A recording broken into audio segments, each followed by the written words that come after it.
बिस्मिल्लाहिर्रहमानिर्रहीम। अस्सलाम वालेकुम फ्रेंड्स, अलहसी कुकिंग चैनल में आपको खुशामदीद कहते हैं। आज मैं आपको बनाना सिखाऊंगी सरसों का साग, जो लोगों का बहुत ज़्यादा फेवरेट होता है। और आज का मौसम है सरसों के साग का, इसलिए मैंने सोचा ये वीडियो डालना बहुत ज़रूरी है। उसके लिए मैंने 2 गड्डियाँ सरसों का साग लिया है, इसको मैंने उबाल लिया है और उसके बाद मैं इसको लंगड़ी के साथ पीस भी चुकी हूँ। और उसके अलावा मैंने लहसुन लिया है, प्याज लिए हैं बड़े साइज़ के 2, तकरीबन 6 टमाटर लिए हैं और नमक लिया है और हल्दी।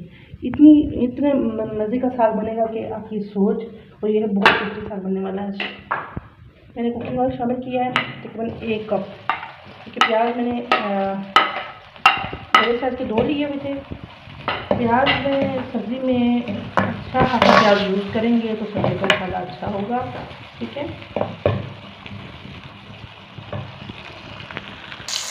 जी, प्याज देखिए हल्का सा पक चुका है। इस टॉय के अंदर प्याज के अंदर से पानी खुश्क हो गया है, तो फिर अब इसमें मैं ऐड करूँगी लहसुन करूँगी तो हल्का सा इसमें पकाऊँगी। लहसुन साग के अंदर बहुत अहम रोल अदा करता है। ठीक है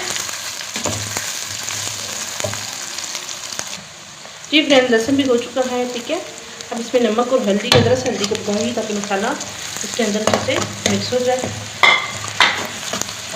इसमें मैं साथ ही ऐड करूँगी टमाटर और ग्रीन मिर्चें। लाल मिर्चें मैंने स्किप की हैं, और अगर आपको पसंद है तो आप जरूर ऐड करें। मैंने ग्रीन मिर्चें इसलिए डाली है कि सब्जी का टेस्ट मेरा अच्छा करने के साथ। जी फ्रेंड देखिए, टमाटर भी पक चुकी है, ग्रीन मिर्ची भी।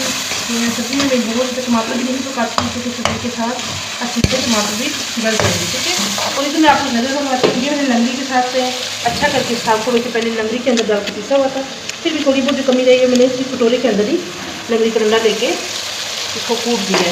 साग बहुत मज़ेदार होता है। मैं साग सब्जी एक कट्टी से फ्रेंड्स साग पहले से मैंने उबाला हुआ था, उसके बाद मैंने लंगड़ी के अंदर कूटा हुआ था। अब इसको आपने डांपना नहीं है, इसी तरह खुला रख के तो उसको पकाना है, ताकि ये मसाले के अंदर अच्छे से फ्राई हो जाए। क्योंकि अगर इसको डांपेंगे तो ये पानी और छोड़ेगा, फिर उससे ये साग तो ज़्यादा टाइम लेगा आपका। ये टाइम नहीं लेगा क्योंकि ये ऑलरेडी पहले से पका हुआ है। जी फ्रेंड्स देखो, सब्ज़ी में सबसे अहम जो सब्ज़ी में रोल होता है वो सब्ज़ी बनाई का होता है। जितनी सब्ज़ी आप अच्छे से भूनेंगे, इसके अंदर पानी भी कितना खुश्क होगा, जो भी खाने के काबिल होगी। ठीक है, ये देखिए, इसको मैंने तकरीबन 5 मिनट से 10 मिनट लगाए हैं इसका पानी सुखाने में और इसको भूनने में। जी फ्रेंड्स देखिए, सब्ज़ी की बुनाई बहुत अच्छे से हो चुकी है। ये देखिए बिल्कुल ऑयल निकल आया है, ये चमचा भी नज़र आया, पानी इसके अंदर से बिल्कुल ख़त्म हो चुका है। सब्ज़ी को देखिए बहुत अच्छा है, कलर भी चेंज हो गया। तो सब्ज़ी पक जाएगी ना, सब्ज़ी का कलर बिल्कुल चेंज हो जाएगा। इसकी बुनाई बहुत अच्छे से करनी है आपने, सब्ज़ी तभी मज़े होगी। ठीक है, तो मेरे चैनल को लाइक करें, सब्सक्राइब करें, और अगर वीडियो आपको पसंद आई हो तो जल्दी से शेयर करें। मैं आपको डिश ऑफ करके दिखाती हूँ कैसा कलर आ रहा है। ये देखिए, बिस्मिल्लाह, सुभान अल्लाह, अल्लाह ताला की दी हुई नियामतों का शुक्र अदा करना चाहिए। ये देखें, थैंक यू सो मच।